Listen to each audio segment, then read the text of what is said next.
ಎಲ್ರಿಗೂ ನಮಸ್ಕಾರ. ಬೆಂಗಳೂರಿಂದ ತಿರುವಣ್ಣಾಮಲೆಗೆ 1000 ರೂಪಾಯಲ್ಲಿ ಹೇಗೆ ಹೋಗಿ ಬರೋದು ನೋಡೋಣ. ಸ್ಯಾಟಲೈಟ್ ಬಸ್ ಸ್ಟ್ಯಾಂಡಿಂದ 222 ರೂಪಾಯಿ ಟಿಕೆಟ್ ತಗೊಂಡು 9:30 ಬಸ್ಸಿಂದ ಹೊರಟ್ರೆ ಮಾರ್ನಿಂಗ್ 3:30ಗೆ ತಿರುವಣ್ಣಾಮಲೆ ರೀಚ್ ಆಗ್ತೀವಿ. ಫ್ರೆಶ್ ಅಪ್ ಆಗಿ ರಾಜಗೋಪುರ ಹತ್ರ ಹೋಗಿ ಪೂಜೆ ಮಾಡಿ ಕ್ಯೂ ನಿಲ್ಲಬೇಕು. 5:30ಗೆ ದರ್ಶನ ಸ್ಟಾರ್ಟ್ ಆಗುತ್ತೆ. ನಾರ್ಮಲ್ ಕ್ಯೂ ಇದೆ, ಸ್ಪೆಷಲ್ ಎಂಟ್ರಿ ಇದೆ. ನಾರ್ಮಲ್ ಕ್ಯೂ 5ರಿಂದ 6 ಅವರ್ ಆಗುತ್ತೆ. ಸ್ಪೆಷಲ್ ಎಂಟ್ರಿ 50 ರೂಪಾಯಿ ಟಿಕೆಟು, ಅದು 3ರಿಂದ 4 ಅವರ್ ಆಗುತ್ತೆ. ದರ್ಶನ ಮುಗಿಸ್ಕೊಂಡು ಆಚೆ ಬಂದರೆ ಪ್ರಸಾದ ಸಿಗುತ್ತೆ. 10 ರೂಪಾಯಿಗೆ ಒಂದು ಪ್ರಸಾದ. ಸ್ವಲ್ಪ ಹೊತ್ತು ರೆಸ್ಟ್ ಮಾಡಿ ಈವ್ನಿಂಗು ಗಿರಿ ಪ್ರದಕ್ಷಿಣೆ ಸ್ಟಾರ್ಟ್ ಮಾಡಬೇಕು.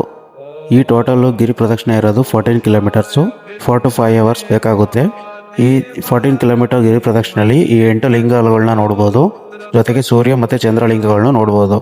ದಾರಿ ಉದ್ದಕ್ಕೂ ಎಲ್ಲ ಫುಡ್ಡು, ಎಳ್ನೀರು, ಜ್ಯೂಸು, ಟೀ, ಕಾಫಿ ಎಲ್ಲ ಸಿಗುತ್ತೆ. ಈ ಅಷ್ಟಲಿಂಗ ಗಿರಿ ಪ್ರದಕ್ಷಿಣೆ ಮಾಡೋದ್ರಿಂದ ನಮ್ಮ ಪಾಪ ಕರ್ಮಗಳು ಕಳೀತವೆ ಮತ್ತು ನಮಗೆ ಮುಕ್ತಿ ಸಿಗುತ್ತೆ ಅಂತ ನಂಬಿಕೆ. ತಿರುವಣ್ಣಾಮಲೆಗೆ ಹೋಗೋರಿದ್ರೆ ಈ ರೀಲ್ನ ಅವ್ರಿಗೆ ಶೇರ್ ಮಾಡಿ.